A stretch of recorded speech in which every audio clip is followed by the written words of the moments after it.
Hello everyone, welcome to my channel. This is Vijay Lakshmi. This is a continuation module of module 2 of full stack development. Today we are going to discuss basic template tags and filters. So here we are going to discuss the tag if else. Okay guys. So in Django template, it allows us to control the content displayed based on the values of variables. This if else helps you to create dynamic responsive web pages that adjust based on the context provided by your views. So the syntax for the if else is if conditions. Here it always begins with a percentage symbol here. You can see flower bracket followed by percentage, if some condition, then end that if by percentage, closing flower bracket. So if this is true, then the content to be displayed we have to put here. Else this part of the code will be executed. Content to be displayed if condition is false. And lastly, we have to include like this end if. Again, this is the syntax we follow to if else. That is where how the flow of control will be based on the conditions.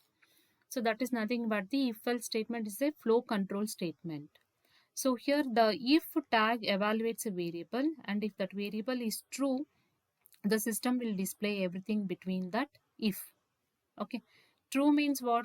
It should exist and it is not, should not be empty, and it's not a false boolean value. For example, so this is to display here whether it's a weekend or not, a sample program to display whether it is a weekend or not.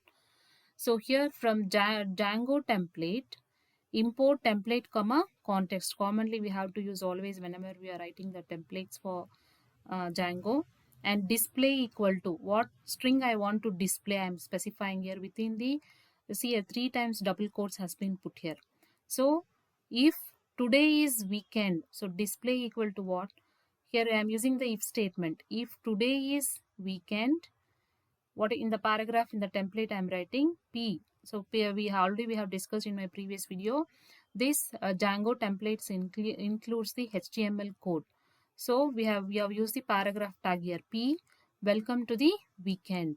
Else we are given in paragraph get back to work. End if. So if else, end the if here and end this string. So T equal to template of this string display we have provided here, and C equal to context. Today is weekend, that is the dictionary. With the help of dictionary only we try to display the context. So here today is weekend and value we have given as true, and with the render function we try to display this context text. So T dot render of C. Okay, so in Python this is how we return the code here. So here if today is weekend, so if today is weekend, then we get the message as welcome to the weekend.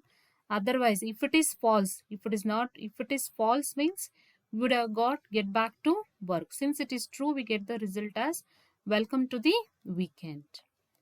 So in Python, the empty list, tuple, dictionary and string 0 and the special object none are false in a boolean context. Everything else is considered to be as true.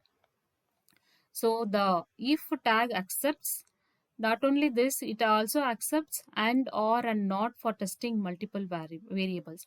So we'll see one more example how it is accepting and or not to accept multiple variables. For example, from Django template, import template comma context. Always we have to include the first line like this. Display equal to. So we want to find whether he is an athletic list, whether that person's name, or he is in a coach list. So two context we have to check. So display equal to, in if we are putting if athletic list and, see how we are using the and here, and coach list, both athletics and coaches are available, and end if.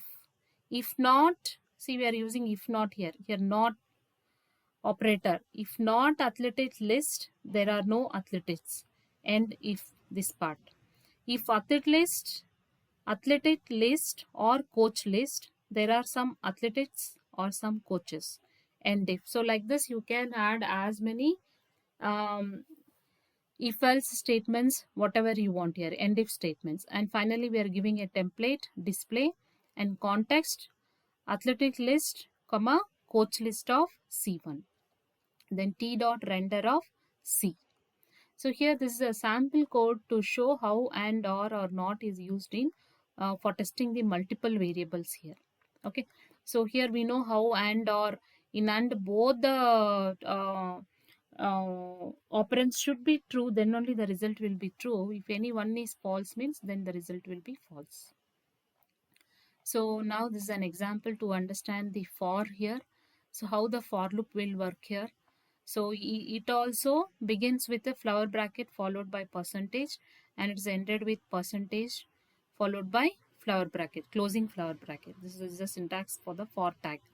So the for tag allows you to loop over each item in a sequence. Okay, as in Python's for statement, the statement is like how we write in Python for I in range. We use like that. So here we write it as for x in y, where y is the sequence to loop over and x is the name of the variable. So y is the sequence to loop over and x is the name of the variable to use for a particular cycle of the loop. Each time through the loop, the template we render everything between the percentage for, and we use the end for to indicate the closing of the for loop. Okay, so from Django template, import template comma context, display equal to some string. Okay, so next we are writing in the dictionary for athletic in athletic list, we are using for tag here. Tag should be between these symbols. Okay, list athletic name and end for, and t equal to template of display athletic list, and here we are passing the list name Ati, age is 30. We are passing the list attribute values of three players, name and their age, and context athletic list, and we want to display this athletic list. So t dot render of C. So display here, so athletic name from the athletic list we get here. So it will display for each time, 3 times this for loop gets executed, and it will display here 3 values we are passing, 3 key value pairs we are passing inside this dictionary. So this will be fetched and it will be displayed. Okay guys, so here add reverse to the tag to loop over the list in reverse. So if you want to loop in reverse order, means that is from this author athletic 3, then athletic 2 and athletic 1 we want to display, means then we can use add reversed here. That is to the tag to loop over the list in reverse. So here for athlete in athletic list reversed. So like this we have to use this syntax, and whatever we want the body of the for loop you can include an end for. And even nesting of for loops are supported here. We can't say it as a loop, it is a tag here. We call them as tags. So for tag is possible. So here for example, for show the nesting, for country in countries, display the country name. For city in C, inside this we are nested. For city in country city list the city. Okay, then end the for. And there is no support of break and continue statement in Django template for loop. So we cannot use the break statement and continue statement like how we use in C language or Python. We cannot be used here in the Django, in the loop variable for.